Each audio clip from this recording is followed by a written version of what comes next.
Bueno amigos, buenas tardes, buenos días, buenas noches. Vamos a continuar con la quinta parte de la conferencia. Vamos a tratar el apartado de psíquica, pero antes vamos a hacer un breve repaso de lo que hemos visto anteriormente para eh, subrayar el énfasis del contexto de lo que hemos visto. Hemos visto que, que el cuerpo básicamente se rige de cabeza hacia abajo por las órdenes que recibe de la mente, y que cuando se anulaba la mente había órganos que eh, empezaban a automatizarse con sistemas independientes a las órdenes del cerebro, desajustándose un poco de lo que es el ciclo natural de la salud, ¿no? Por lo tanto, vimos que el corazón, según lo que las órdenes que le mandaba al cerebro, establecía una serie de órdenes que estaban o conscientes o inconscientes, presentes, bloqueando o dando paso al correcto funcionamiento o al incorrecto funcionamiento del cuerpo. Y vimos que el corazón era el que procesaba estos mensajes mediante estos sentidos, ¿no? De la deshonra y de lo que merecemos, de lo que no, etcétera. Bueno, entonces, como en este episodio vamos a ver a trabajar sobre la psique, vamos a tener en cuenta qué son esas cosas y esas órdenes y de qué depende de lo que está bien y lo que está mal, porque aquí esta conferencia ya es un poco más, más central, es como un poco más importante que las demás, porque vamos a ver cómo se activa y se desactiva esos ciclos de la mente y qué sucede en la mente para activar o desactivar los procesos correctos de sentido o contrasentido eh, para el correcto funcionamiento biológico, ¿de acuerdo? Y mental. Entonces, vimos en la primera conferencia que, que el pueblo de Israel recibe una ley que, obedeciendo a una ley asociada a una justicia, Dios le prometía salud, ¿no? Entonces, vamos a ver brevemente a leer la cita de Deuteronomio otra vez, recordando qué es lo que era, que creo que era Deuteronomio 11,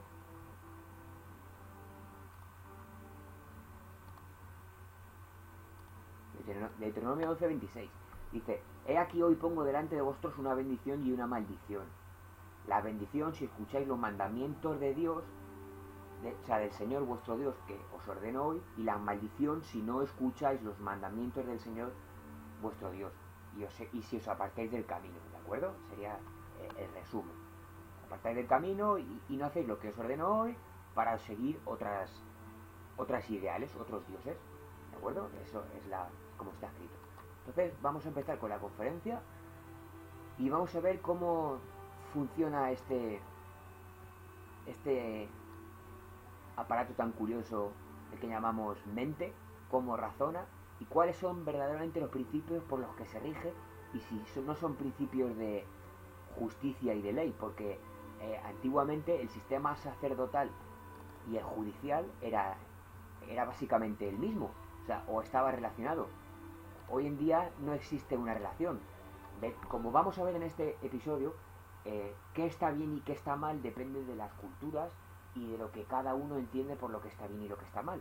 Pero la ley que dio Dios era porque Dios, conociendo el corazón de los hombres, estableció una legislación, sabiendo él qué es lo que verdaderamente es bueno y es malo, para que no nos faltemos en esa deshonra, ¿de acuerdo? Entonces, ¿qué más se puede decir? Eh, Vamos a ver qué relación hay entre la justicia directamente ya y los conflictos mentales. Y qué es lo que está bien y qué es lo que está mal. Y si es que el corazón verdaderamente no se rige por unos principios en común para todos, o es que cada cultura tiene un corazón diferente, ¿de acuerdo? Y no se rigen todos por lo mismo. Comencemos. Bueno, vamos a ver en próximas conferencias qué papel tiene la justicia verdaderamente sobre el espíritu. Pero vamos a ver primeramente qué sucede en la mente y vamos a hacer un repaso de cuáles son eh, los ideales de la psicosomática moderna. Dice la diapositiva: sin ir más lejos hoy podemos asegurar que según los más altos especialistas del mundo, la manifestación de un conflicto no asimilado causa dos caminos negativos, los cuales son el motivo de las enfermedades degenerativas. Vemos que tenemos un conflicto y nosotros actuamos contra el conflicto, produciendo una alteración manifestada, o podemos callárnoslo y interiorizarlo, ¿de acuerdo? Tenemos como dos caminos, uno derecha, otro izquierda, es totalmente diferente. Uno es angustia, negación, depresión, abandono, autoengaño, y otro ya sería lucha y contra eso, ¿no? Que sería defendernos, la resistencia y la pasividad, ¿no? Entonces, tanto para una como para la otra veremos que actuando en contra de las situaciones se produce una alteración psíquica permanente, si es que es permanente y dura mucho, porque si no la enfermedad no se manifiesta. Puede ser muy grave, como puede ser un psicópata, por ejemplo, o un maníaco, un asesino compulsivo, o un violador. Puede ser grave, una persona que no está bien de la cabeza, que no puede trabajar, no puede mezclarse con la gente. Puede ser leve, puede ser el típico pues que es tolerable y bueno, tiene su gracia y se entiende con la gente, ¿no? O casi que no se nota. Bueno, todo el mundo tiene cosas que... Todo el mundo tenemos defectos, ¿no? Y bueno, aunque no nos guste esto o lo otro, y luego ya están las imperceptibles, que son las manías que tenemos, que, por ejemplo, nuestra pareja, bueno, hay cosas que no nos gustan de nuestra pareja, y bueno, ahí están. Nosotros también tenemos cosas malas y nos perdonamos los unos a los otros, ¿no? Como es imperceptible y estamos ahí, ¿no? Y luego ya están la somatización, que es la manifestación de la enfermedad en órganos, ¿vale? Que es cuando callamos estas emociones. Dice, el cuerpo tratará de aflorar manifestando irregularidad hasta que no se solucione el problema o conflicto y se redireccione hacia una solución.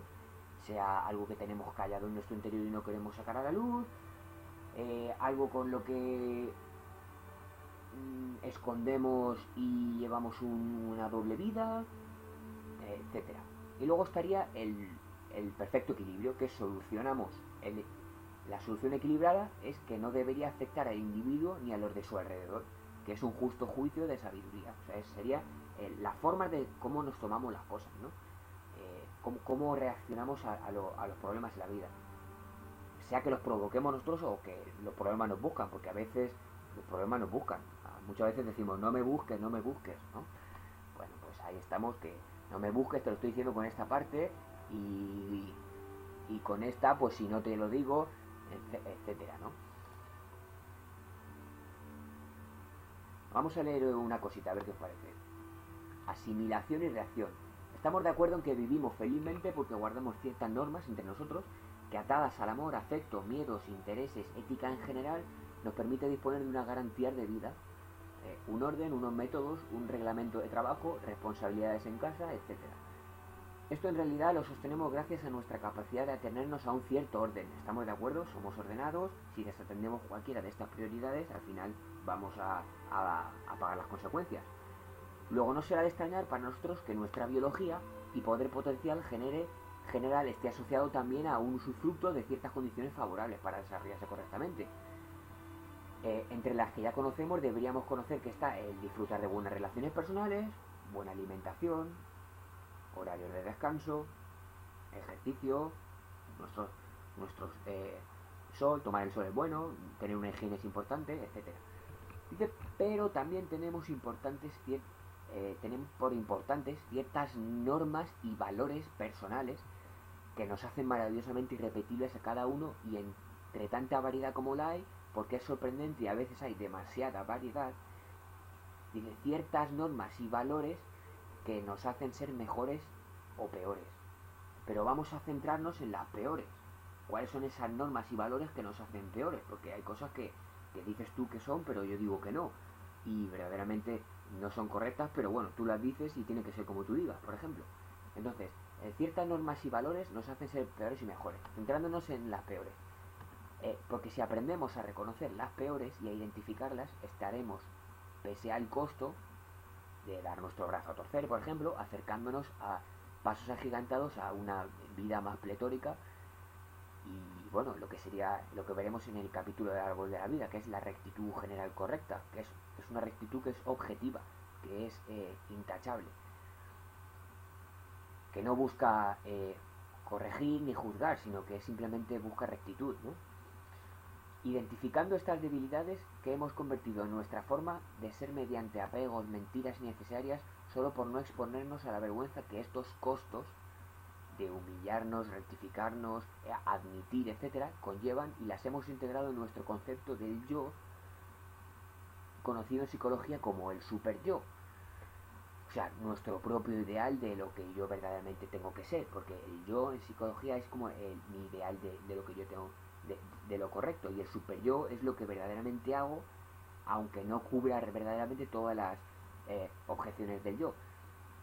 La idea era pasar de la tierra al Señor, recuerden, como Adán, para no morir. Pero bueno, estamos condenados. De todas formas, podemos hacer un buen usufructo de la vida ateniéndonos a unas condiciones favorables de salud, ¿no? Y entendimiento, felicidad, etcétera. Entonces, la idea era pasar será entonces pasar de un super yo al yo soy. Super yo soy. Vamos a ver este concepto, es un poco polar, y vamos a trabajar un poco con la mente, con lo que pensamos que es correcto y con lo que verdaderamente es correcto. ¿De acuerdo? Este es el apartado de psíquica. Repetimos, vamos a ver qué es para la mente lo que es correcto y qué es lo que es incorrecto, aunque sea incorrecto, y lo defendamos como correcto, y veremos si causa defender lo incorrecto problemas o no. Orgullo, soberbia, redencillas, problemas, disputas, problemas emocionales, etcétera. Sigamos. Una pregunta. ¿Es posible que habiendo en este mundo plena libertad de elección y a la vez una instrucción por parte de Dios, pueda haber a la vez realmente un premio y equilibrado en un camino correcto? Aquí en esta vida, no después, ni en el cielo, ni nada de esas cuentas que nos... De esos mitos que se dicen, ¿no? Aquí y ahora podemos ser premiados.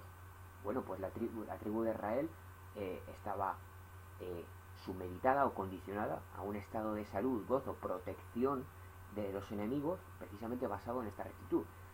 Y si lo hay, ¿qué factores son los que marcan la diferencia y cómo puedo disfrutarlos o utilizarlos? O sea, hay premios, frutos.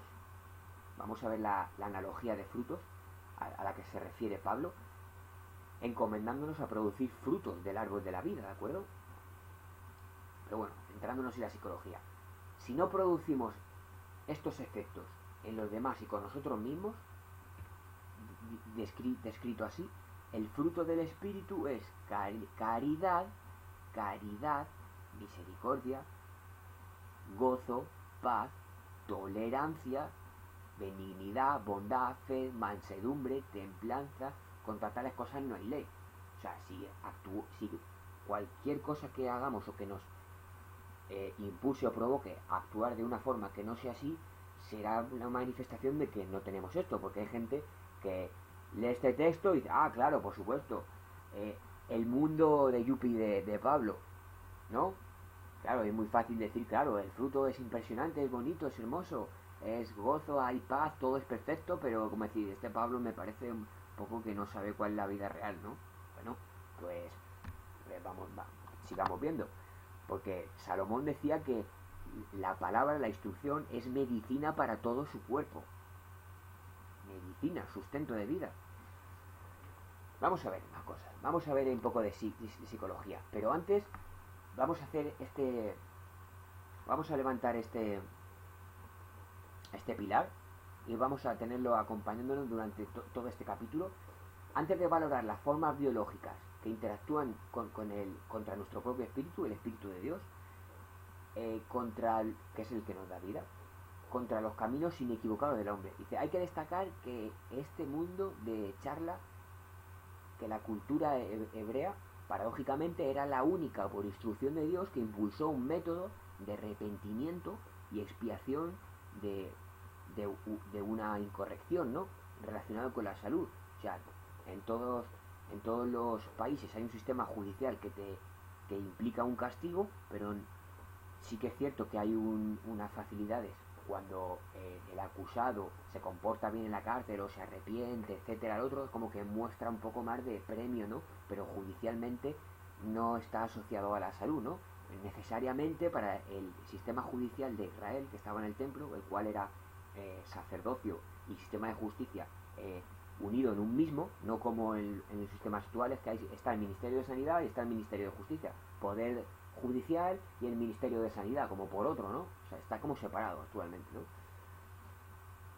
Entonces, Israel es la única cultura que instauraba este método necesariamente arrepentimiento y confesión para, para, para el correcto usufructo de la vida y la correcta relación con las personas y con el sacerdocio, que era el poder legislativo en Israel, el que administraba el poder legislativo, el que ejecutaba las leyes que ya se habían impartido. Entonces, cabe destacar, como veremos a continuación, que el arrepentimiento siempre estaba asociado a un acto que deshonraba a uno mismo o al prójimo, y también a ambos en la mayor parte de la ocasión de las veces. O sea, uno no tenía que ir y confesar, arrepentirse al sacerdote si no había producido alguien una deshonra sobre él o él sobre otro. Pero ¿por qué si la produce sobre otro y otro se chiva, o si no se chiva, es correcto ir y confesar? No, oye, pues voy a confesar como hacen en la Iglesia Católica. Oye, pues sí, el que quiera que venir que se confiese, ¿no? Bueno, está bien. Pero también se confesaban cuando un mal los corroía. Por ejemplo, si se les había pasado por la cabeza vengarse de algo o lo que sea, también iban y admitían, era correcto admitir este dolor o este sentimiento, ¿no? Oye, pues quiero hacer esto, o creo que este tío tiene que morir, o que mira lo que ha hecho y mira lo que ha pasado. O por ejemplo, hay un ejemplo muy bueno, que es cuando un hombre acusaba a su mujer de que la había adulterado.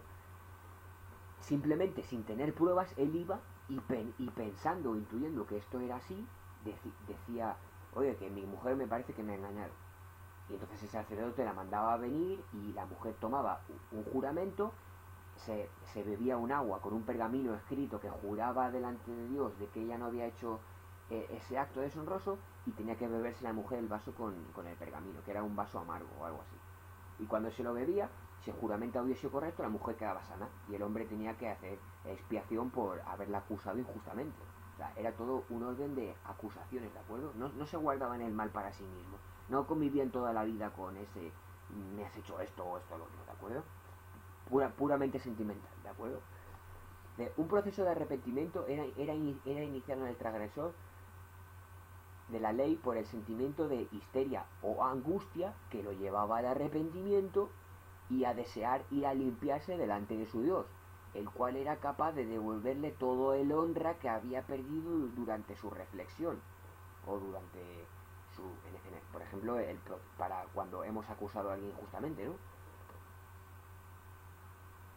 Entonces, también cabe destacar que el programa que el servicio del templo ministraba junto al espíritu del creador tenía un protocolo concreto, cuyos principales actos implicaban reconocer un mal, reconocer que Dios es el creador y que la ley fue dada precisamente para vivir sin la angustia que el mal hacer o mal recibir trae consigo, y que por lo tanto, dicho esto, el proceso de limpieza se basaba en llevar una ofrenda al templo, haciendo manifiesta delante de los sacerdotes su transgresión, y así recuperaba desde el espíritu su honra, su paz, y así no había enfermedad. Fíjense que esto le da la vuelta 1000 veces a cualquier poción, pastilla o medicamento. Nada que ver, simplemente se basaba en reconocer cuáles eran los errores físicos que había entre nosotros, ¿de acuerdo? Bueno, yo sé que hay muchas enfermedades que muchos estarán pensando, ¿y cómo puede ser que todo esté relacionado con eso? Bueno, pues vamos a seguir viendo cosas y viendo ejemplos. Vale, biología y ley. ¿Quién me lo iba a decir? Pues sí, hay una relación. Vamos a ver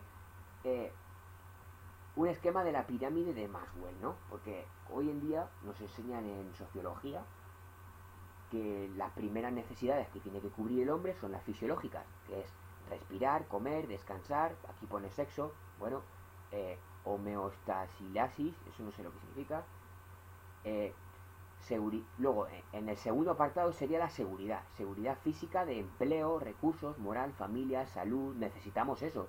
Es como que primeramente necesitamos defender, después de nuestra alimentación y nuestro descanso, nuestro hogar, etcétera, tener una salud, después una salud física, un trabajo, ¿vale? O sea, veremos cómo es todo al revés que como te lo como estaba escrito en Israel. Luego, después está la amistad, el afecto, la intimidad sexual. Es decir, cuando ya tienes cubierto tu alimento, tu empleo y todo eso, entonces ya puedes hacer amigos y etcétera, ¿no? Como que viene bien, es así, es el orden, es el equilibrio correcto para ser una pirámide, como Egipto. Entonces, ya el cuarto es el reconocimiento. Cuando ya tenemos amigos, todo esto ya empezamos como a abrirnos, ¿no? Y a buscar reconocimiento, respeto, éxito en la vida. Y luego, por último, buscamos ya desarrollar nuestras cualidades de moralidad, creatividad, espontaneidad, falta de perjuicios, aceptación de hechos, resolución de problemas, ¿no? Pero ya cuando hemos cubierto todo eso, o sea que lo primero básicamente soy yo, después mis necesidades, después mi socialidad, después cubrir mis sentimientos emocionales y por último ya las pájaros que yo tengo en la cabeza, ¿no?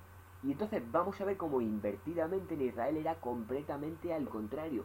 Lo primero era confiar en la ley, que está en el primero, el tercer, segundo, el tercer y cuarto mandamiento. Bueno, los primeros cuatro mandamientos básicamente eran de confianza a Dios, ¿de acuerdo? El quinto ya nos encontramos directamente con el quinto mandamiento, que es honrarás a tu padre y a tu madre, como extendidamente está dicho, para que tus días sean alargados, ¿vale? Vamos a ver cómo esto está totalmente invertido, comprobado. Después estaría ya amar al prójimo. O sea, primero honras a tus padres, honras a todo el mundo. Básicamente es honrar, ¿de acuerdo? A tus mayores, como debe ser. Después lo segundo ya es amar. Si quieres si no puedes amar, no ames. Pero lo primero básico es honrar. Pero los seis, el sexto, el séptimo y el octavo mandamiento básicamente es de respetar a los demás. Porque está el no matarás, no adulterarás, no robarás, no dirás falso testimonio, no codiciar, que es básicamente ya el segundo, el penúltimo, que es respetar un poco lo de los demás, no codiciar lo que tienen los demás, ¿no? Pero eso está dentro de la honra, pero bueno, está matizado. Y luego ya, no codiciar, o sea, no ser codicioso en la vida. O sea, no ser lo primero que nos dice aquí Maswell en su pirámide. O sea, no tenemos que buscar primeramente nuestras necesidades, sino que es lo último. Lo primero que tenemos que hacer es dar las gracias, honrar, y primeramente es la confianza en Dios, que son 4 mandamientos, que bueno, todos pueden buscarlos en la Biblia. La ley y el orden de los valores que el Creador nos da son para edificar nuestras raíces. El resto nos será dado por añadidura. Ser dado no es tener derecho, es recibir por gracia, muy distinto. Es decir, no merecemos, no buscamos un merecer, sino un orden a través del agradecimiento, del ser agradecido. O sea, es la copa del Señor contra la pirámide de Maswell, como veremos. Paganismo, reino moderno actual, greco-romano, antiguo sistema de sacerdocio israelita. 10 instrucciones para perseverar el orden. Más, el mundo se ha convencido de que la base está en la tierra, pero la base está en obedecer a Dios.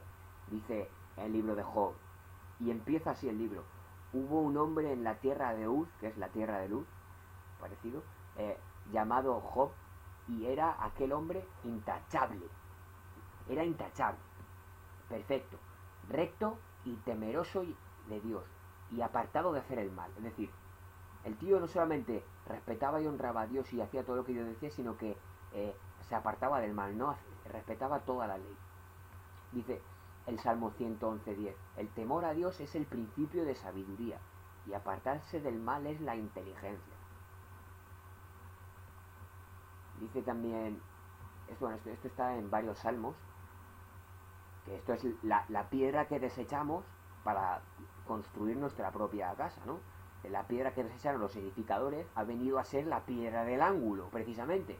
Vamos a encontrar el sentido biológico a esto, en conflicto. Porque vamos a ver una cosita. Vamos a leer primero y después nos entretenemos con los dibujos.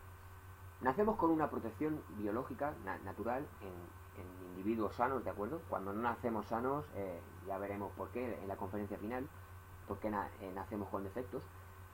Nacemos con una protección natural basada en la inocencia. Y en condiciones normales, la salud es un regalo y voluntad de Dios. Un niño no tiene por qué enfermar.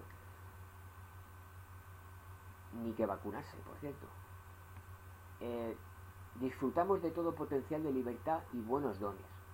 La instrucción actúa como un vallado de seguridad porque la protección se basa en la rectitud y la conciencia de cada uno. Es lo que vamos a ver en esta conferencia psíquica. Y de que hay que aparentemente todo está en la mente. Si nuestra conciencia está recta, nuestra mente está recta. Y si nuestra mente está recta, nuestro organismo está recto. Y si nuestro organismo y nuestra mente está recta, ¿no estaremos satisfechos y felices? Precisamente como todo está en la mente, es que alterar la mente mediante emociones, como vimos que el corazón es el que ordenaba los procesos del sistema nervioso central en la mente, las emociones condicionaban nuestras respuestas y deseos ante la vida. Y así caemos en oportunidades para abandonar la rectitud y por tanto al remordimiento o al ocultismo, a ocultar lo malo que hemos hecho o lo que nos duele y no podemos compartir, y nos pasamos vidas enteras o años sin admitir las cosas, actuando de forma alter ego. Entonces aquí he puesto que nacemos correctos. Puede ser que tengamos una tentación y que esa tentación nos saque del actual estado principal de salud. Es posible que con nuestros actos, nuestros sentimientos podamos elegir cosas que no nos benefician, aunque nos lo ofrezcan en bandeja. Aquí vemos una serpiente intentando morder posiblemente a alguien, pero como había un vallado de protección, pues no le hizo nada, ¿no? Pero bueno, yo sigo sin captar cómo interactúa la biología con la justicia, ¿no? La conciencia. Bueno, vamos a ver un poco de psíquica. Hasta ahora hemos visto que hay varios conceptos claves. Vamos a hacer un resumen. Y ahora procederemos a ordenarlos, clasificarlos y definir qué es esto. Tenemos la vida, que vimos que eran los frutos de sentimiento, disfrute, gozo, felicidad, amor, futuro, ¿de acuerdo? Es nuestro ideal de vida. En la justicia, palabras, juicios, afirmaciones, valores, sentencias, ¿no? Nosotros queremos ser, nosotros nos defendemos y buscamos hacer justicia con los que queremos. Porque si se meten con tu amigo, aunque tu amigo no lleve la razón, ¿por qué lo defiendes? Porque hay un vínculo emocional con él, ¿no? Que a lo mejor ha hecho una trastada y tienes que dar la cara por él, pero te merece la pena. ¿Pero es eso realmente justo? ¿Por qué lo hacemos? ¿Por qué le damos prioridad a eso? Y no a otras cosas. Si tanto nos queremos jactar de que somos perfectos y rectos. Bueno, pues porque las emociones nos rigen. Las emociones están regidas por una justicia. Vamos a ver si viendo si esto puede ser verdaderamente así y si esto opera o no a un nivel inconsciente que no conocemos y en qué medidas. Entonces, tenemos una ley, hay unas normas. También hay una instrucción, que es un consejo también, que Jesucristo vino y trajo y mejoró ese consejo, ¿vale? Para el que lo quiera tomar, por supuesto. Y para el que no le interese la ley, ya pues ni apaga y vámonos, ¿no? Pero vaya, que la rectitud es una. Es lo que vamos a ir viendo. Que no va por cultura. Lo que nos molesta el corazón de cada uno. Y cuando perdemos esa capacidad para reconocer lo que está bien y lo que está mal, estamos dando pasos a un principio de enfermedad. Cuando decimos una chorrada que se sale de todo cordura, no nos dicen, tío, estás enfermo. Oye, estás enfermo, ¿cómo dices eso? ¿No? Bueno, los costos serían la debilidad, la pérdida, la deshonra, la desesperanza.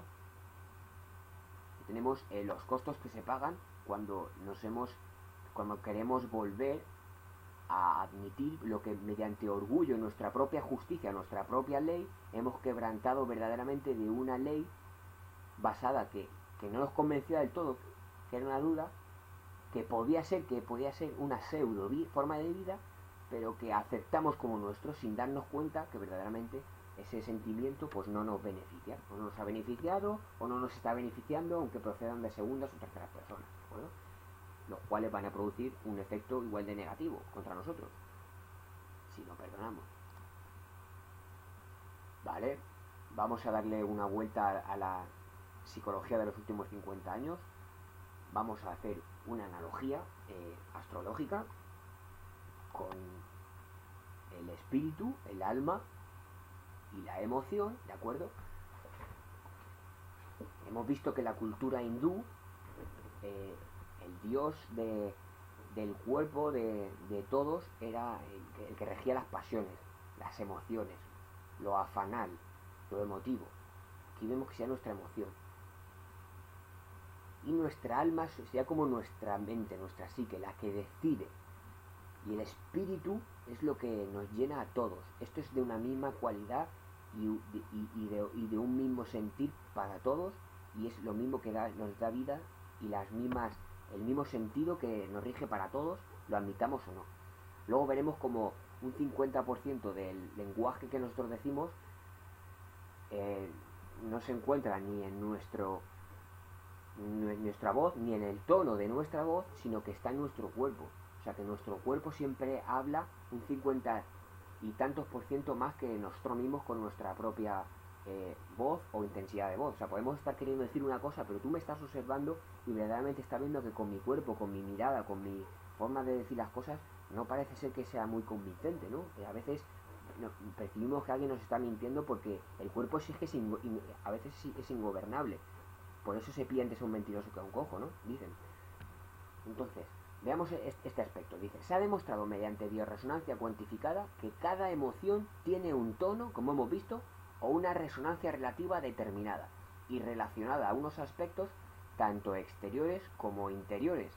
De hecho, la prueba de que los órganos se somaticen bajo este denominador común, la relación que tienen entre sí, órgano con emoción, en lo correspondiente a esta ley, es una de las pruebas de la interactuación del espíritu con el alma y del alma con el cuerpo fisiológico. Vamos a ver. Porque este es el secreto. Aquí empieza a aportar un poquito de luz al asunto. Somos un ser mental autónomo, con un alma. A ver, que me he perdido. Somos con un alma en nuestra integridad autónoma. Somos autónomos, productores de emociones voluntarias e involuntarias, las cuales crean y cautivan nuestra propia psique y alma,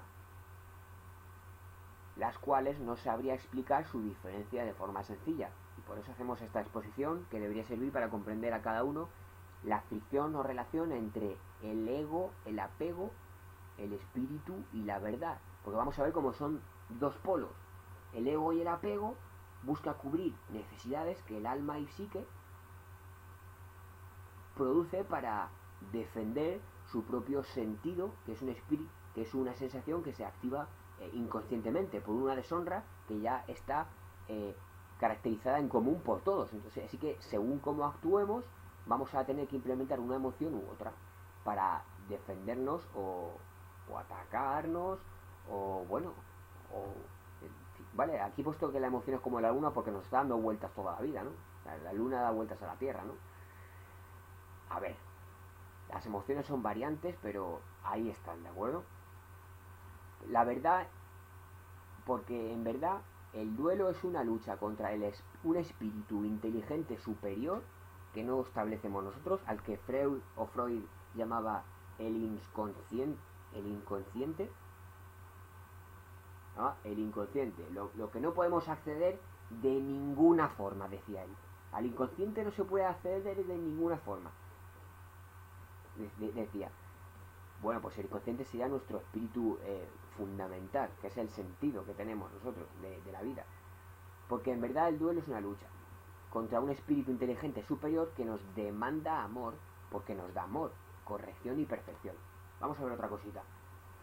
Entonces, vamos a hacer una analogía y a quitar un poco, utilizando un poco de conceptos de Freud y psicología. Vamos a poner que el, el, el yo, vamos a plantear por un momento que es el espíritu, ¿de acuerdo? Que está asociado al alma, porque el alma es dependiente del espíritu, como sabréis. El alma también es juzgada por el espíritu, pero es querida por el espíritu. Y luego está el orgullo, ¿vale? Entonces tenemos el yo soy, que es el que he llamado el yo, pero vamos a ver, poner un yo soy y un super yo como mi modelo ideal de ser, ¿de acuerdo? Que es una mezcla entre mis emociones y lo que verdaderamente siento, aunque lo oculte o no lo oculte, ¿de acuerdo? Porque es más grande que yo y no puedo evitarlo. Entonces, yo soy es el espíritu, super yo sería el alma y el orgullo lo ponemos en las emociones. Las emociones pueden ser buenas o pueden ser malas. Vamos a poner una suposición de orgullo, ¿vale? Me has hecho algo, me voy a vengar.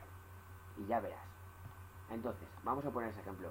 La creación ha permitido un equilibrio en el cual las criaturas humanas dispongan del poder de la fuerza del espíritu. Nos regimos por el espíritu. Pero sin el sometimiento de esta. No estamos sometidos por el espíritu. Cojo una pistola y mato a alguien. Ahora, pero ¿verdaderamente puedo hacer yo eso? ¿Y por qué no? ¿Y si quiero? ¿Qué me impide hacerlo? ¿No?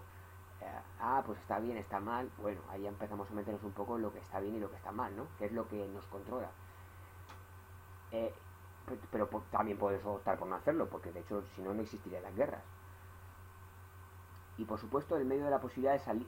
Bueno, pero si no se me entiende, podemos hacer uso libre, de forma libre de esta, como es el super yo, puede independizarse del espíritu, y por supuesto en medio de la posibilidad de salirnos del sentido mental correcto del espíritu y cambiar esto por otros sentidos y valores o leyes más apetecibles. Es decir, prefiero elegir esto para conseguir sufragar o alimentar o apaciguar una emoción que se me ha creado, que me parece que no hay otra forma de hacerlo que haciendo lo que se me ha pasado a mí por la cabeza, por el orgullo, ¿de acuerdo? Entonces esa forma veremos que es alimentada por el ego. De forma que para disponer de la plenitud de los beneficios, dones, bendiciones del espíritu es necesario acomodarse a los principios originales de este, a fin de repeler males, enfermedades, etcétera, a fin de hallar la paz, ¿de acuerdo? Vamos a ver si optando y eligiendo los caminos como nosotros consideramos, podemos alterar y crear un estado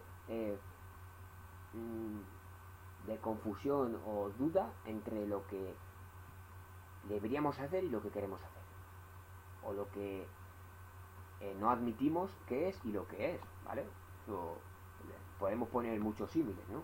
Lo que quiero y lo que no quiero, lo que verdaderamente quiero pero no hago. Bueno, sigamos. Ahora, vamos a poner un poco, vamos a ser un poquito más gráficos. Cada cosa por su nombre. La justificación.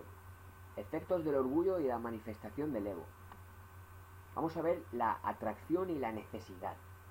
¿Por qué estoy atraído y necesitado? O sea, ¿qué es esto que me está impulsando a mí a hacer eso tanto? ¿Es eso malo? ¿Es eso bueno? ¿Por qué se me pasa a mí eso por la cabeza, por ejemplo? El orgullo es una actividad psicoemocional concreta, activa, cuya función es, engañando al super yo, convencernos de que no necesitamos ayuda, apoyo, perdón, amor o cualquier tipo de verdad, proponiéndonos constantemente protección y autonomía de la fuente original del super yo. Es decir, esta sensación está aparentemente en disposición de sustentar el vacío que me está creando un daño que se me ha producido, el cual estoy sintiendo poderosamente, porque lo que se amplía aquí en 1, aquí se amplía por 3 o por 5 o por 1000, pero esto parece bastante convincente. Así que esto sería el orgullo, y esta energía que alimenta sería el ego, ¿vale? Aquí el ego es una caña de pescar. Aquí nos cogen el ego y nos controlamos, nos controlan como... Nos controla el mal como le da la gana. Veremos. Esto lo consigue porque el super yo, que es el centro, nosotros, lo elegimos así, a fin de no caer en la verdad verdadera, la cual nos produciría un estado de quizás debilidad, he puesto, por motivos de morales o necesidades fisiológicas X, decidimos no atender la auténtica consecuencia o lo que verdaderamente nos sentimos en pro de el engaño, ¿vale? Esto es algo muy general, muy abstracto, para no meternos con nadie y no poner ningún ejemplo, lo hacemos abstracto, ¿vale? Que cada uno puede identificar sus males dentro de este esquema como bien quiera, ¿no? Entonces, diremos que el ego es la manifestación consciente o inconsciente, visible o invisible, que alimenta al engaño y por tanto es una actividad pasiva de aceptación del engaño, tal y como lo haría cualquier fuente psíquica que alimenta la validación del orgullo sin juzgar la verdad de este, tales como amigos que siguen el juego, familiares que no te corrigen o dan consejo, o cualquier otra inspiración, ¿de acuerdo? O sea, aquí no estamos hablando de mundo paranormal para nada. O sea, cualquier argumento, fuente psíquica, como aunque sea un animal no te va a motivar a hacer el mal, ¿no? Pero normalmente siempre son los amigos. Ay, pues sí, vayamos y partámosle la cara a ese. O sí, venga, ese tío se lo merece, vayamos y le robamos esto o el otro, ¿no? O sea, todo lo que nos alimenta ese ideal que hemos dicho, oye, yo creo que este se merece esto. Oye, pues sí, sí, se lo merece, ¿no? Pues todo lo que alimente eso es una fuente psíquica pasiva que está ayudándonos a aceptar ese engaño. Aunque la idea básica puede nacer en nosotros o puede ser impuesta desde fuera, ¿no? Por estas personas, ¿no? A veces ahí se nos pasan ideas por la cabeza que decimos, bueno, ¿cómo se me puede haber pasado eso por la cabeza, no? Bueno, pues la mente es perversa, ¿no? Fuente psíquica, a ver, esto creo que ya lo hemos leído, ¿no?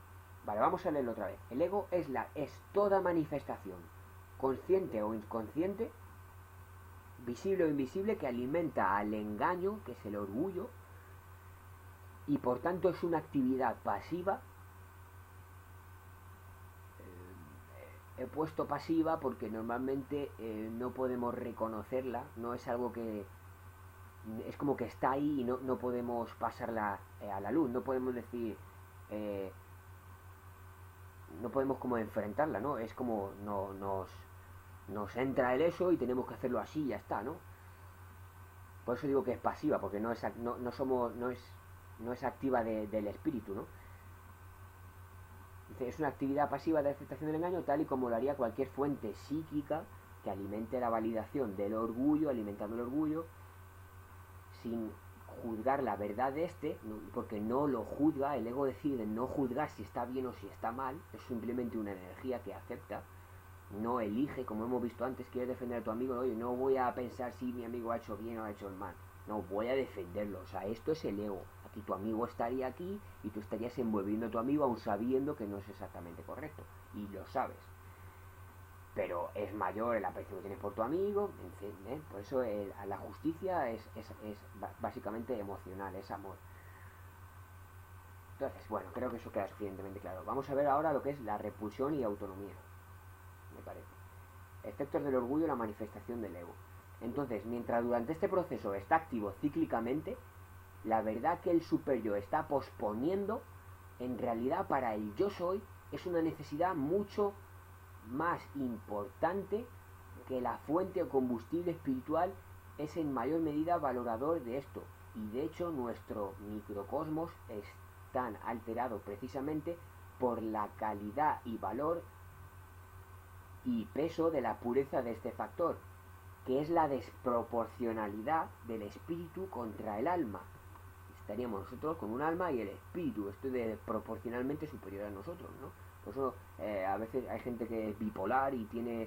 O sea, y está toda la vida ahí bipolar, claro. O sea, nunca va a poder dejar de serlo hasta que reconozca que hay cosas que está haciendo mal, ¿no? Pero claro, para eso tenía que pasar por un proceso de limpieza israelita o antigua, ¿no? O bien del evangelio, ¿no? Pero claro, eso está pasado de moda. Estamos en el siglo XXI. Estamos en la edad del iPhone, ¿no? Entonces, Exponemos esa verdad que es valorada en mayor medida por el microcosmos tal, por la calidad y valor del peso de fuerza de este valor, vale.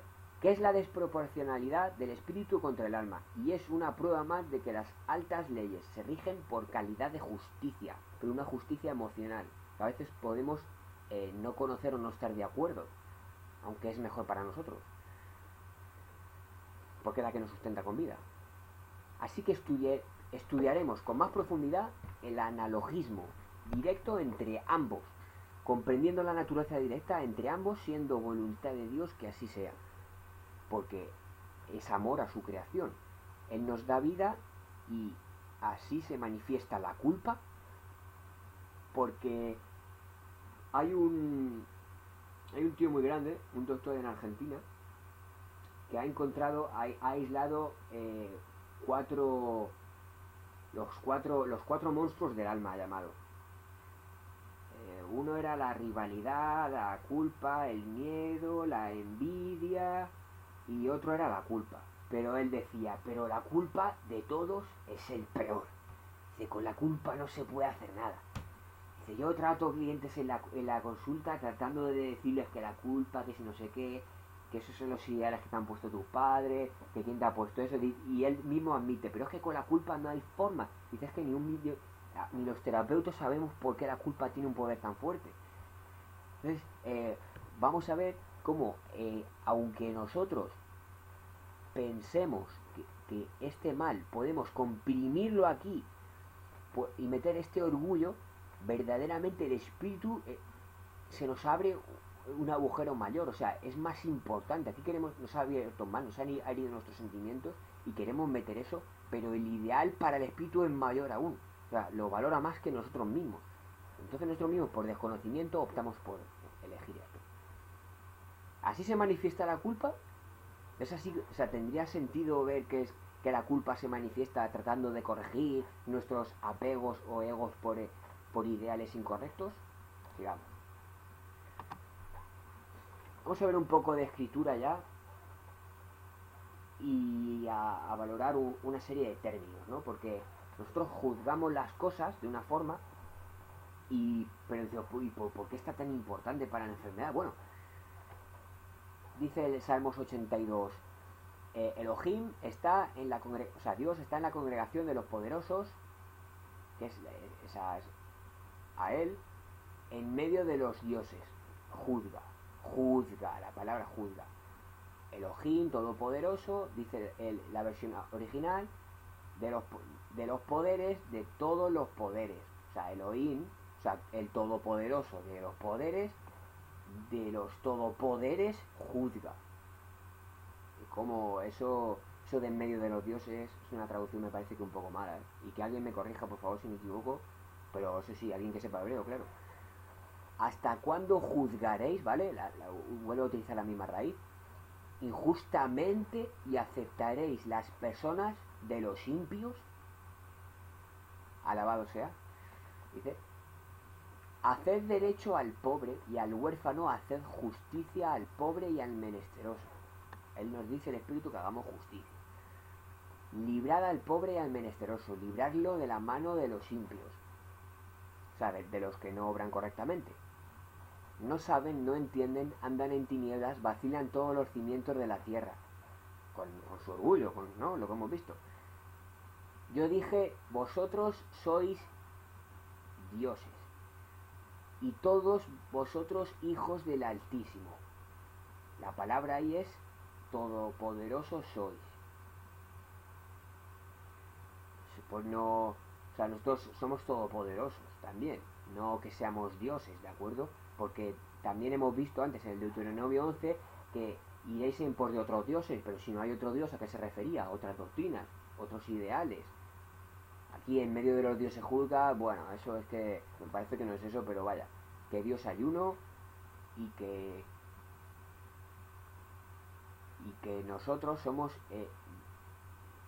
poderosos para elegir. Entonces vamos a ver en esta psíquica cómo verdaderamente nuestras palabras y nuestra cabezonería puede verdaderamente interrumpir esa salud incondicional que aparentemente, o en culturas hindúes, reikistas islámicas de meditación, se piensa que es que el espíritu es gratis, y eso no es así exactamente, ¿de acuerdo? Dice, pero como hombres moriréis y caeréis como cualquiera de los tiranos. Levántate, oh Elohim, juzga la tierra porque tú heredarás todos los gentiles. O sea, todos los que juzguen correctamente, ¿no? Serían los que acepten la auténtica verdad de justicia. De la palabra original es juzga, del verbo tal, del verbo juzgar, ¿vale?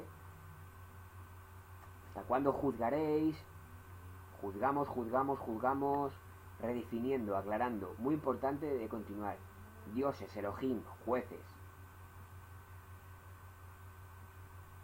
Jueces, pues sí, parece que somos todopoderosos para crear juicios, juzgamos incorrectamente y por tanto, sigamos con la conferencia.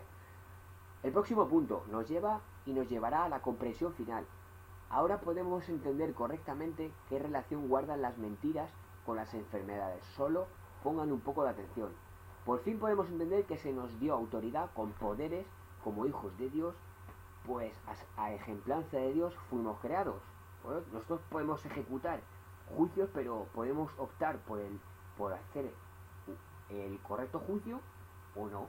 Pero claro, si no aprendemos a valorar cuáles son las correctas formas y a darle la importancia que estas tienen, incluso para nuestra propia salud, para juzgar a nosotros mismos y a los demás con justa medida, pues no podremos tener nada que ver con ser parecidos a Dios, ¿no? Pues somos hechos a semejanza de Dios, pero a veces es que ni lo intentamos.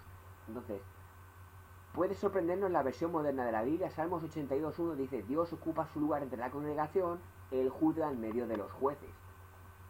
Puede ser una traducción. Todo en lo que nosotros creamos se convertirá en parte nuestra. Hasta lo que olvidemos, que dijimos, o pensamos, o sentimos, pero pretendemos olvidar, o darle cartas, darle puerta al sentimiento. Decía un amigo de Job, le abría un discurso y le contestaba así a Job, cuando Job se trataba de defender de los males que tenía, ¿no? Porque decía este amigo suyo: aunque yo diga olvidaré mi queja, cambiaré mi triste semblante y me alegraré. Temeroso estoy de todos mis dolores, sé que tú no me absolverás. Temeroso estoy de mis dolores, o sea, lo que a mí o sea, si yo tengo un dolor, un resentimiento, y yo cambio y digo, voy a olvidar mi queja, voy a cambiar de ser triste y me voy a alegrar y voy a estar contento con la gente, voy a pasar de eso. ¿Me absolverá el Espíritu de Dios eso? No, porque el Espíritu es inquebrantable.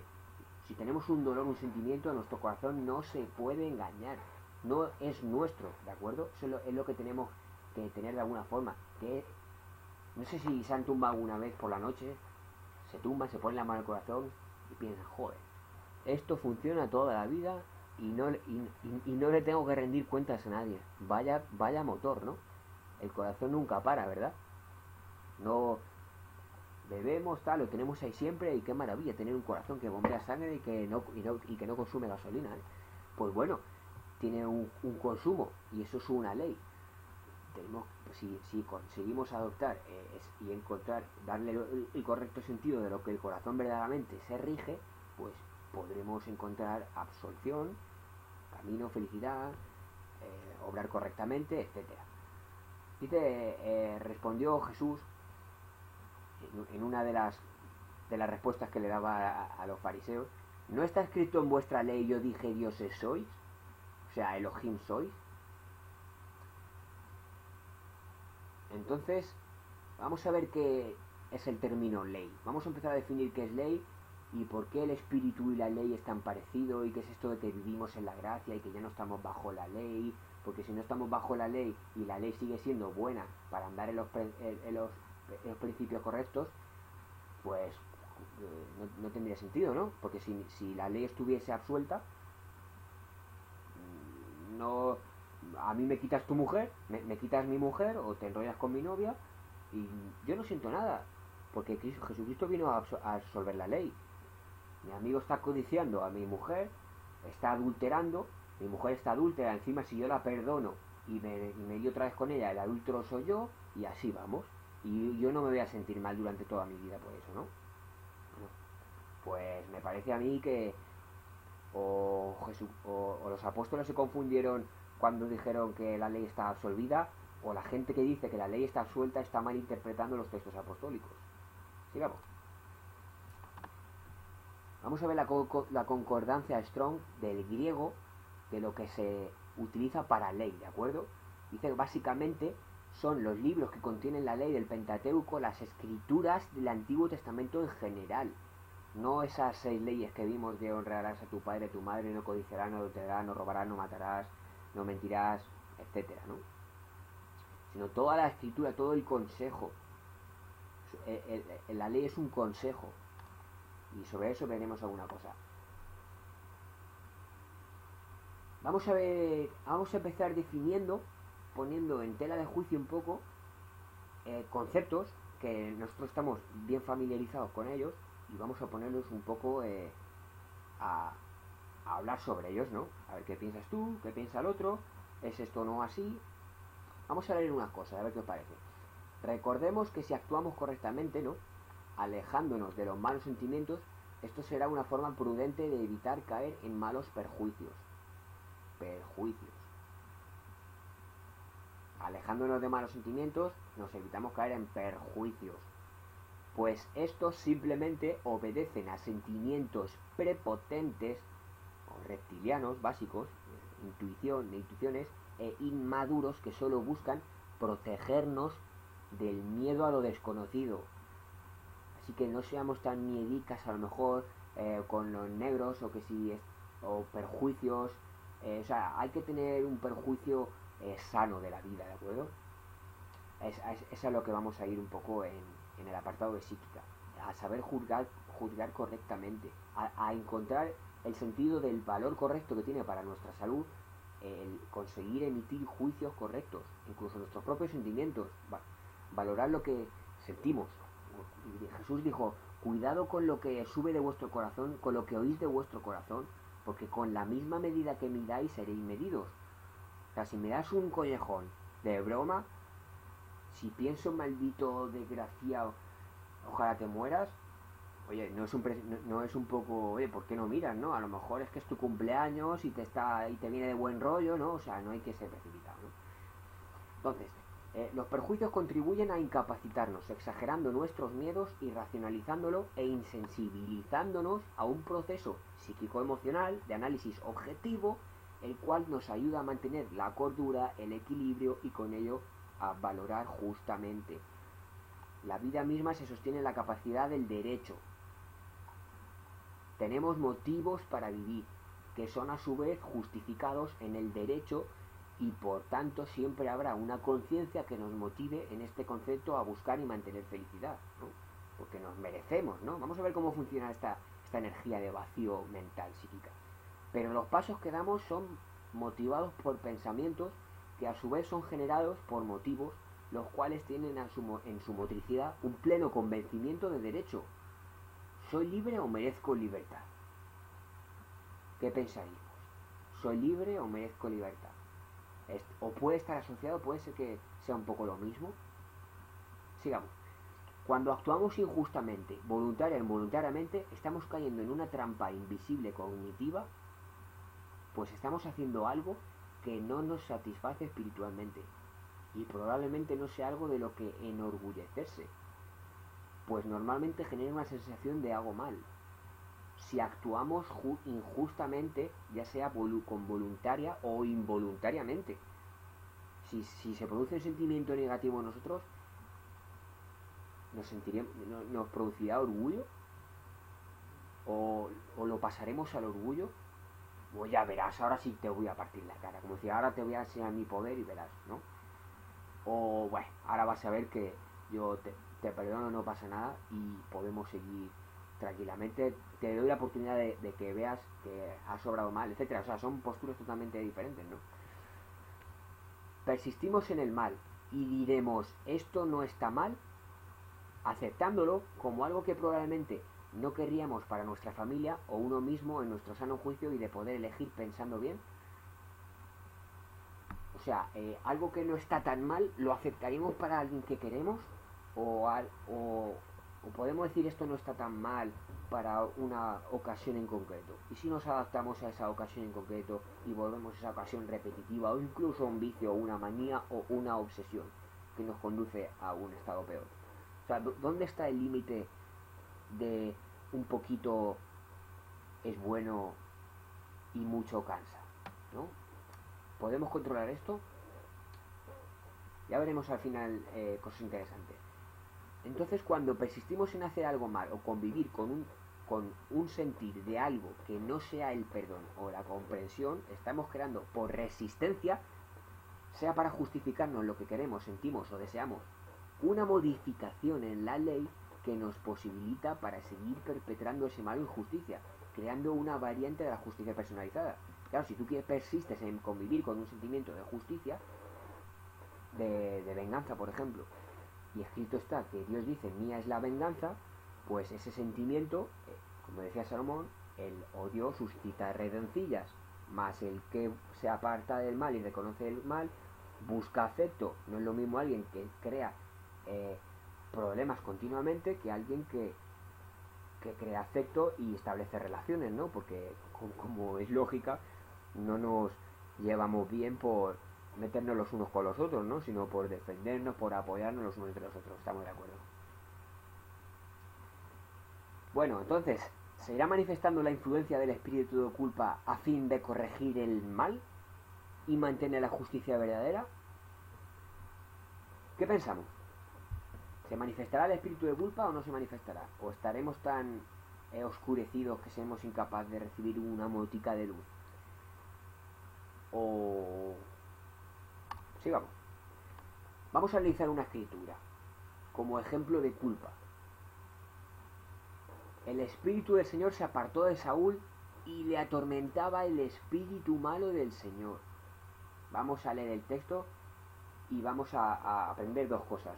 Uno, que hay una mala traducción de las escrituras aquí, y otra, un ejemplo del espíritu de culpa, ¿de acuerdo? Esto fue un artículo que publiqué y es un debate bastante interesante para la psicología. Yo me lo tomaría en cuenta si fuese psicólogo. 14. Samuel 16, 14, 23. El espíritu del Señor se apartó de Saúl y un espíritu malo, la palabra ruaj, o sea, ese espíritu, un espíritu de parte del Señor, le atormentaba. Y entonces los siervos de Saúl le dijeron, he aquí, un espíritu malo de parte del Señor te está atormentando. Sucedía que cuando el espíritu,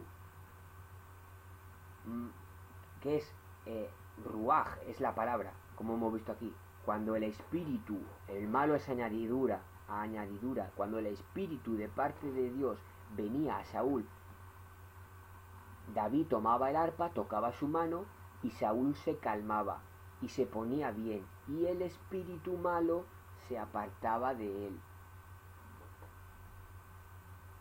O sea que sí que el espíritu le atormentaba, pero no dice que fuera malo y mucho menos que le mandara un demonio.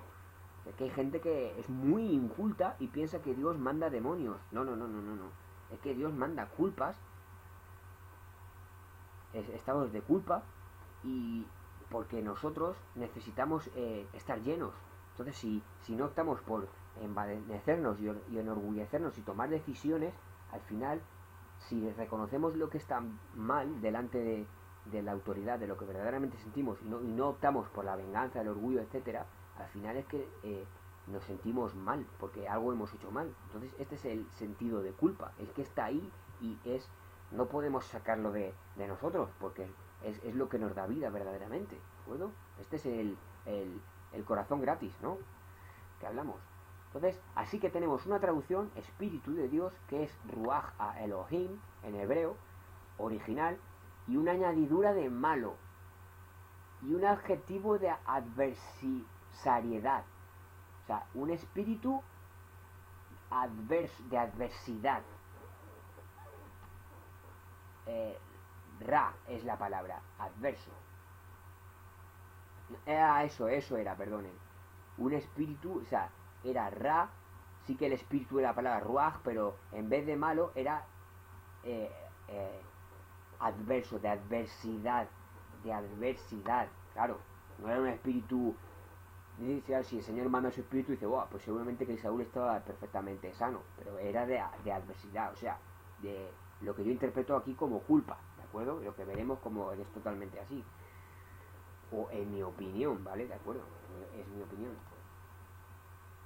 Espíritu, psicología y biología. Si somos sustentados por un espíritu de igualdad para todos, cualquier modificación de este que forcemos, retengamos hacia una naturaleza diferente a su original, provocará una natural torsión. ¿De acuerdo? Si forzamos a mi modo contra lo que verdaderamente siento, al final se produce una torsión. Y si este sentimiento se extiende durante el tiempo, al final la torsión se aumenta y las enfermedades afloran, por supuesto. Lo que dará como resultado una alteración al usuario de dicho forcejeo. Aquí el efecto de forcejeo puede manifestarse perfectamente en la terminología bíblica de calal, de maldición. O sea, eso está comprobado en la psicosomática y, bueno, no quiero meterme un poco con lo que es el mundo. Hay kinesiología, medicina germánica, que prueba de que hay gente que se enferma y gente que no, viviendo mismas condiciones. Entonces, luego, según mi teoría y la condición, la predisposición que tenemos a enfermarnos, podemos allá encontrar las diferencias, la rigidez y orgullo que tenemos cada uno de no haber reconocido nuestros propios sentimientos. Y cuando de momento, de repente, necesitamos sacar a la luz de esos sentimientos y no podemos, entonces se produce un shock que nos avergüenza y nos lleva a vivir las cosas aisladamente, que es como se manifiesta, se somatiza la enfermedad de forma contraria a la histeria. Es decir, al lado derecho, como vimos antes, en la parte derecha, en la línea azul, en la línea de silencio, silenciamos, o izquierda, o sacamos esa verdad y la luchamos, ¿no? Así que dicen Malaquías 3:4, habéis dicho, en vano es servir a Dios, ¿qué provecho hay en que guardemos sus ordenanzas y en que andemos en duelo delante del Señor de los ejércitos? Por eso ahora llamamos bienaventurados a los soberbios. A los orgullosos ahora llaman bienaventurados.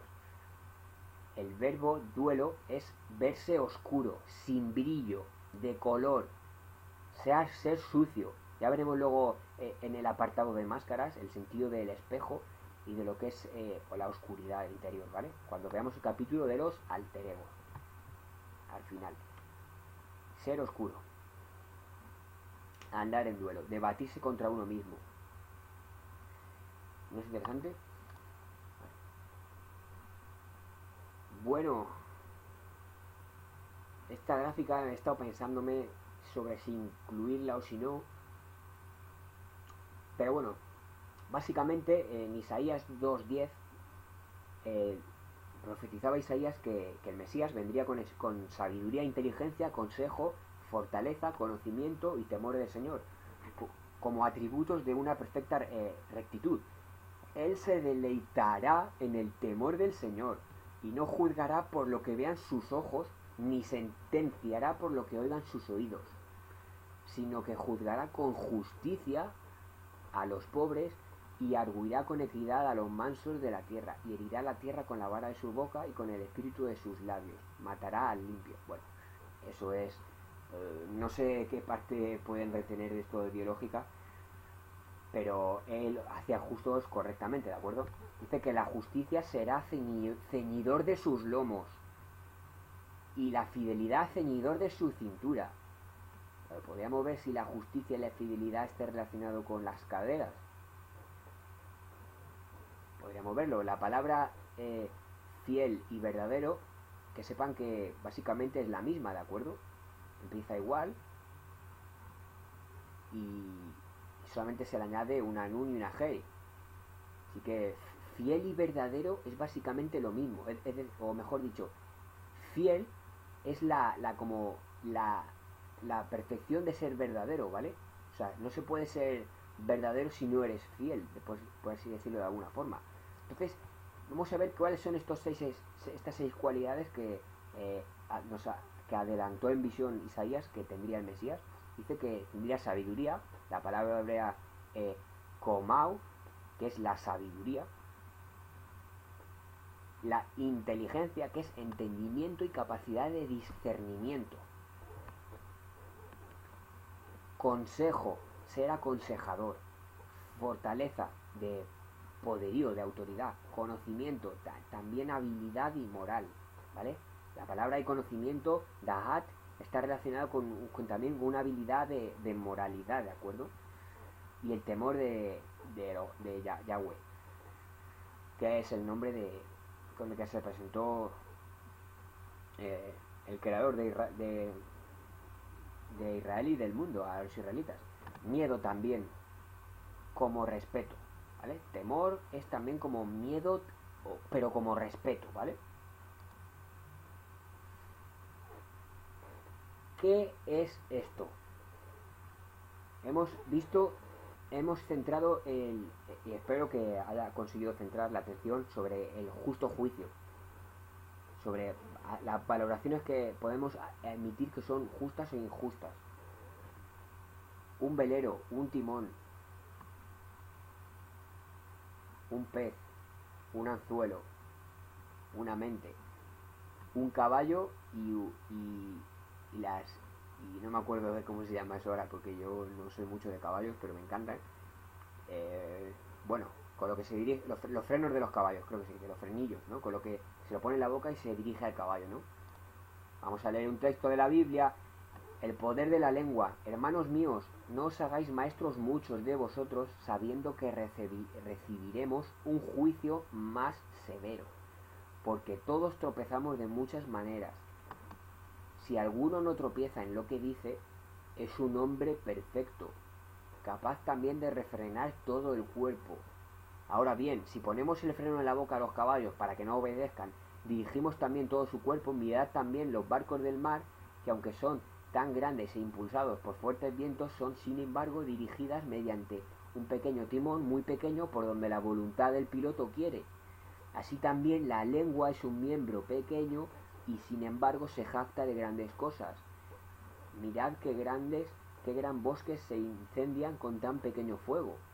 Y la lengua es un fuego, un mundo de iniquidad. La lengua está puesta entre nuestros miembros, habla, la cual contamina todo el cuerpo, es encendida por las llamas del infierno e inflama el curso de nuestra vida, dice Santiago. Se cree que es el hermano de Jesús. Porque todo género de fieras y de aves y de reptiles y de animales marinos se puede domar y ha sido domado por el género humano, pero ningún hombre puede domar su lengua. Es un mal turbulento y lleno de veneno mortal. Con ella bendecimos a nuestro Dios y Padre, por supuesto ellos, su cultura hebrea, bueno, y algunos creyentes, y con ella maldecimos a los hombres que han sido hechos a la imagen de Dios. Aquí estaba poniendo como la contradicción del hombre, ¿no? De la misma boca proceden bendición y maldición. Y Santiago dice, hermanos míos, esto no debe ser así. ¿Acaso una fuente por la misma apertura echa agua dulce y amarga? Dice, ¿acaso, hermanos míos, puede dar una higuera a producir aceitunas o una vid higos? Tampoco la fuente de agua salada puede producir agua dulce. Lo que está queriendo decir es que no digamos una cosa y luego seamos otra. Y más especialmente no corrijamos de una cosa si luego nosotros mismos tropezamos en esa cosa. Como Pablo también decía más claramente, dice, hoy tú hipócrita, dice, tú que juzgas a otro y no te das cuenta que con la misma, que al juzgarlo a él también te estás juzgando a ti mismo, ¿no? Bueno, no sé si se va viendo un poco, lo entendemos ahora un poco mejor, ¿verdad? Bueno, salud y sanidad en el pacto del Señor. Que por tanto todo lo sufro por amor a los escogidos, para que ellos también consigan salud, que es en Cristo Jesús con gloria eterna, dice Timoteo. Y aquí hay en Salmos un texto mal traducido como salud, pero vamos a leerlo. Mi fortaleza y mi canción es Yah, y él me ha sido por salud, voz de júbilo y de salud. Hay en las tiendas de los justos y la diestra del Señor hace valentías. Te alabaré porque me has oído y me fuiste por salud. Bueno, pues aquí la palabra correcta es liberación o salvación, ¿vale? Así que no iba a incluir esta diapositiva, pero porque es un error, y yo iba aquí por otros asuntos, estaba buscando la relación entre salud y salvación, como ven que va un poco a la conferencia, y no encontré lo que buscaba, pero encontré algo más interesante, porque hablábamos antes de que cada cultura tiene su forma de bien o mal, ¿no? Pues vamos a ver una cosa interesante. El espíritu controla, mediante la verdad, la enfermedad y la salud. Los estados de duda, angustia, ansiedad y cualquiera que derive del sentimiento de miedo o falto de convicción provienen del espíritu. Los estados de culpabilidad, duelo, rivalidad, celos, cóleras, odios y envidias, esos no. También los estados de felicidad, paz, seguridad, gozo, júbilo, son premios del mismo espíritu. Mirad lo que decía el profeta Oseas. Venid, volvamos al Señor, porque Él nos ha desgarrado y nos sanará, nos ha herido y nos vendará. Estamos viendo aquí un poco el antiguo sentido de reconocer lo que hacía uno mal, ¿no? La gente que estaba egolatrada en sus propias ideas, su propio orgullo, ¿no? Lo que es un poco como podríamos explicarlo actualmente. Es decir, pues venir a hacer, reconocer lo que es correcto, que Él nos sanará y nos vendará, como que Él nos jurará de nuestra rebeldía, ¿no? De nuestro mal, de nuestra historia, que la gente se volvía loca, que se sacrificaban sus hijos a los árboles y hacían locuras, ¿sabes? O sea, la cultura se ha ido mucho la cabeza con la homosexualidad y todo, o sea, la cultura se pervierte. Bueno, nos han desgarrado, es ratab, y nos sanará, aquí es también de la raíz rafa, ratab es desgarrado, bueno, rafa sería aquí la palabra sanar. Entonces yo aquí me estaba convencido de encontrarme con la palabra curará de salud, de nos sanará, pero me encontré con rafa. Y digo, bueno, así que este sentido de curar no es el de salvar. O sea, que sanar no es etimológicamente asociado a la palabra salvar. Y ahí me llevé una decepción, pero encontré algo muy interesante que lo vamos a ver después. La raíz es rafa, que es curar. Y me di cuenta que tirando del hilo un poquito, ¿no? Solamente para ver un poco esto del sentido del bien y el mal, que en la vida hay muchas culturas y percepciones del bien y el mal, ¿no? Pero vamos a ver a qué se atribuye esta raza de gigantes. Había una raza de gigantes de la organización de la tierra de Canaán, habitada por gigantes, según las evidencias, ¿vale? Estamos hablando de esqueletos y arqueología. El que sepa de qué estamos hablando y el que no, que por favor se informe antes de juzgar precipitadamente. Había una raza de gigantes que se llamaban los Refaim, ¿vale? O sea, los curanderos. O también veremos que es también los espiritistas, porque la palabra curar y espíritu es muy parecida, es la misma, casi. Y estos eran así llamados posiblemente porque se curaban a sí mismos, o quizá porque eran famosos por esos. Pero si se curaban a sí mismos, ¿cómo conseguían curarse a sí mismos? Bueno, pues vamos a ver una cosita interesante. Dice un texto de Amos 5:26: ofrecisteis a Moloch vuestro rey, a Kinún, vuestros ídolos, las estrellas de vuestros dioses que os hicisteis. Y en Hechos Pablo dice: antes trajisteis tabernáculo de Moloch y la estrella de vuestro dios Refam, aquí está llamando a Kinún Refam, figuras que os hicisteis para adorarlas. Os transportaré pues más allá de Babilonia. Una buena pista, porque estudiando un poco la palabra Kium y tal, bueno, este pasaje ha creado cierta confusión en la traducción y estudiosos de las escrituras, especialmente buscando analogías entre la estrella actual de la bandera de Israel, asociada casi íntegramente a la cultura israelita, pues Pablo está refiriéndose a un pasaje de Amos escrito en hebreo y el libro de Hechos está escrito en griego. Sin embargo, Pablo parece hacer omisión del dios Kiun, pero no de la estrella, añadiendo aparentemente ser de Refaim, cultura del pueblo de los gigantes. Y eso es solo traduciendo y buscando en la historia que encontramos la solución a este viejo enigma. Entonces, investigadores ocultistas afirman que Saturno gobernó el reino de la Atlántida y se convirtió en el ancestro divino de todos los patriarcas, reyes y terrenales. El culto se ha perpetrado a través de numerosos dioses de la antigüedad. Ahora vamos a ver un resumen de un extracto de una biblioteca del dios Kiun. Es asociado a Cronos, Saturno, Dionisos, Hiperión, Atlas, Hércules. Estaban todos conectados con un gran continente de Saturno, ¿vale? Así que la estrella sí que dice que era como de Saturno. Sí que está relacionada la estrella con la magia y por lo tanto con los espíritus, pero no necesariamente tanto con la raza de gigantes. ¿Pero por qué la raza de gigantes, hijos de Anak, se llamaban Refán? Bueno, la verdad que queda un poco aparentemente sin conexión, pero como yo soy un cabezota, aspectos del sistema antiguo de compensación espiritual pagana. ¿Cómo se cura? ¿Cómo se podrían curar a esta gente? ¿Acaso los paganos no tenían su propio sistema de sanación mediante espíritus? Dice en Deuteronomio 16:21: no te plantes ningún árbol de acera cerca del altar de Yahweh, tu Dios que te has hecho.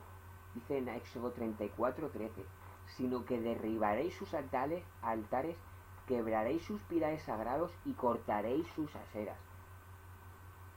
Vemos que había un culto muy intensivo a la deidad femenina esposa de Baal, llamada Asherot o Astarot.